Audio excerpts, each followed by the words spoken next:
కేంద్ర హోంమంత్రి అమిత్ షాని కలిసి రిసెప్షన్కి రావాలని కూడా ఇన్వైట్ చేశారు.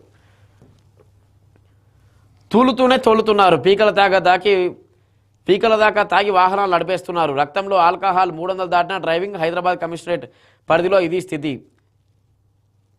పోలీసుల తనిఖీల్లో పట్టుబడుతున్న కొందరు వాహనదారుల రక్తంలో మద్యం పాలు 100 మిల్లీలీటర్ల రక్తానికి 300 మిల్లీగ్రాములకు పైగా నమోదవుతుండడం ప్రమాదకర స్థితికి నిదర్శనం. అమెరికాలోని national institute on alcohol abuse and alcoholism అనే సంస్థ మద్యం ప్రభావంపై అధ్యయనం చేసింది. మనిషి ఆలోచనలపై మద్యం తీవ్ర ప్రభావం చూపుతుందని, మెదడు పనితీరులో బ్యాలెన్స్ దెబ్బతింటుందని తేల్చి చెప్పింది. ఈ డ్రంక్ అండ్ డ్రైవ్కి సంబంధించి ఇది ఒక మంచి ఐటమ్. అంటే మనం డ్రంక్ అండ్ డ్రైవ్కి సంబంధించి వార్తలు చూస్తుంటాం. 45 మంది పట్టుబడ్డారు, 50 మంది దొరికారు, ఇన్ని ఫైన్లు వేశారు, డ్రంక్ అండ్ డ్రైవ్ పోలీసులను తప్పించుకొని వెళ్తుంటే పట్టుకున్నారు, BAC లెవెల్ 200 దాటింది అని. కానీ ఆ మద్యం తాగితే ఎటువంటి ప్రభావాలు ఉంటాయి, ఎంత తీవ్ర ప్రభావం చూపిస్తుంది, ఆ తాగి బండి నడిపితే ఎలాంటి ప్రభావాలు ఉంటాయని చెప్పి అమెరికాలోని national institute on alcohol abuse and alcoholism అనే సంస్థ, అంటే మద్యం అనేది ఎంత తీవ్ర ప్రభావం చూపిస్తుంది మెదడు బ్యాలెన్స్ తప్పే విధంగా అని ఒక స్టడీ చేసింది.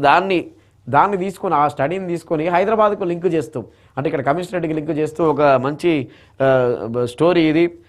అంటే హైదరాబాద్ కమిషనరేట్లో పరిస్థితి ఎలా ఉంది, డ్రంక్ అండ్ డ్రైవ్లో ఎలా పట్టుబడుతున్నారు, ఎలా ప్రమాదాలు జరుగుతున్నాయి, తాగి బండి నడపడం వల్ల అవతల వాళ్ళ ప్రమాదాలు ఎలా గురవుతున్నారు, ఇక్కడ వీళ్ళు ఎలాంటి ప్రమాదాలు అని చెప్పి. అంటే మద్యం తాగి విచ్చలవిడిగా రోడ్లపై తిరుగుతూ బండి నడుపుతూ డ్రైవింగ్ చేస్తూ ఇలాంటివి చేయడం వల్ల ఎంత ప్రమాదం అని చెప్పి హైదరాబాద్ కమిషనరేట్ పరిస్థితిలో, అంటే హైదరాబాద్లో BAC లెవెల్ 300 దాటి దొరుకుతున్నారు, చాలా ప్రమాదకరమైన పరిస్థితి అని చెప్పి అమెరికాలో ఒక స్టడీని తీసుకొని హైదరాబాద్తో పోలుస్తూ ఒక మంచి స్టోరీ ఇది.